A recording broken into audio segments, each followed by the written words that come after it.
Toyota Vios. Ang makina ay 2NC.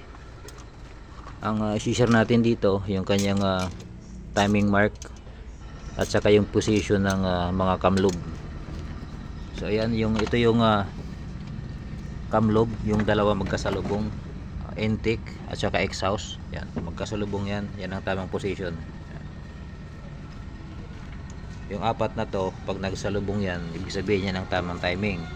Tapos dito naman sa timing chain, hindi kayo maliligaw dahil mayroong kulay gold.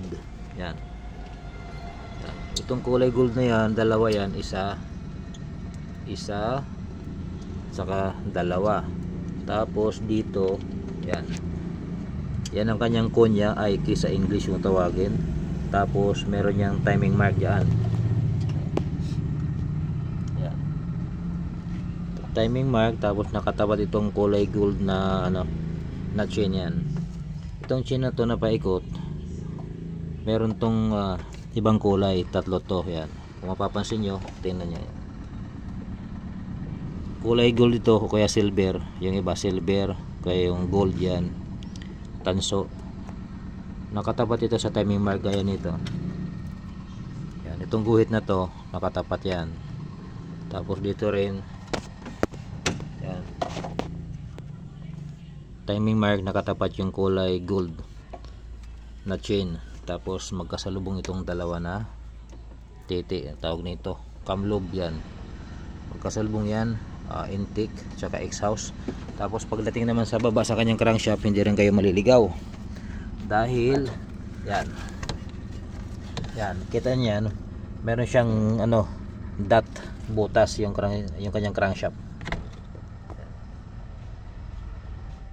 Yan, butas yan. Tapos itong kulay gold nakatapat din diyan, nakatapat, tingnan niyo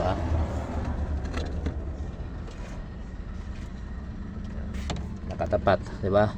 So yung mga diyan, mga baguhan ng mekaniko, kaya yung magdi-DIY pagdating sa timing, hindi kayo maliligaw. Pagdating sa Toyota na 2NC, yan, kita nyo na yung timing hindi kayo maliligaw. Kahit baklasin nyo agad ng walang bilang, hindi kayo maliligaw. Sundan nyo lang video na ito. Yan, ulitin natin.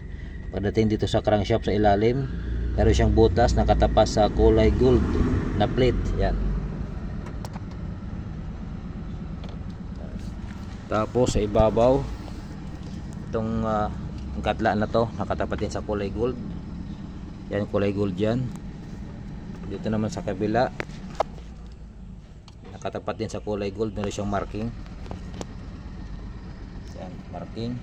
At saka yung dalawang cam lobe, yung kanyang position ay magkaharap siyang dalawa. Yan, tingnan nyo yan, magkasalubong yung dalawa. Yan ang tamang timing ng Toyota 2NC na Vios.